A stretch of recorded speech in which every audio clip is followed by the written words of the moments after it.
why is it that when you went into politics, when you went into Congress and right throughout your 32 years, fiscal responsibility has always been important to you? And I just wanted to give you an opportunity to say why that is. Well, thank you, Bob. I think that I've always had a good environmental voting record, and our young people are especially concerned about that, and they understand sustainability when it comes to the environment. Unfortunately, many of them do not understand sustainability when it comes to our budgeting, because if you can't afford it, it's not going to happen. Budgets constrain all human activity. So we can't wish budgets away. We got to deal with them.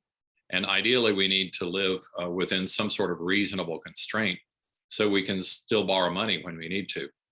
And we've been playing fast and loose with this for a long time. Sometimes I feel like I've failed utterly because I've been outvoted my colleagues most of the time who just want to spend, and seem to not realize one day there'll be a day of reckoning. Well, I'm glad you put it in the generational perspective, because I think that's really it. I mean, we've been pushing that rock up the hill for for a long time also, and sometimes it can get pretty depressing. But it is, I think, sort of fundamental to long-term economic growth. I think sometimes that gets lost on people, is that if the whole thing is unsustainable, it eventually has to stop.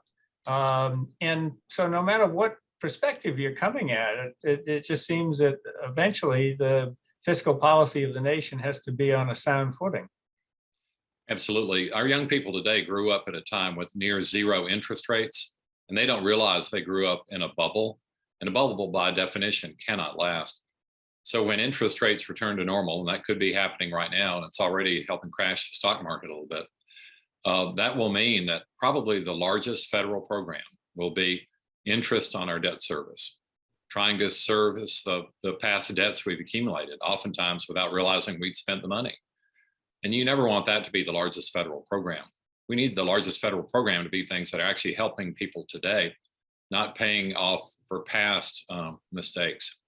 So we really got to watch this. And there are two things going on. One, we're getting out of the old interest rate bubble. Interest rates are returning to normal. And two, watch out, because that federal spending is going to go up on really mainly held debt by foreigners now. I want to bring Phil in, but first I want to get in one more question here. I think you were a founding member of the Blue Dog Coalition. I was. Yeah, and that was something that you and others did, kind of with a focus on fiscal responsibility. And I was wondering if for our board members, Charlie Stenholm and John Tanner, who worked with you on that, I wonder if you could just talk about the beginning of the Blue Dog Coalition, what its goals were and what its role is today. We are centrist. We're really between the two political parties, actually where most American voters are, because people aren't born Democrats or Republicans. Many people adhere to those party labels, but what most people want is a stronger, better America. They want a better future for their kids. That's what Blue Dogs try to deliver. The name came because we were yellow dog Democrats, which means an unrepentant Democrat, but we were strangled blue because we often voted with the other side. All that matters is who's got the best ideas. And if it comes from a Republican, fine. If it comes from a Democrat, even better. But no party has a monopoly on good ideas.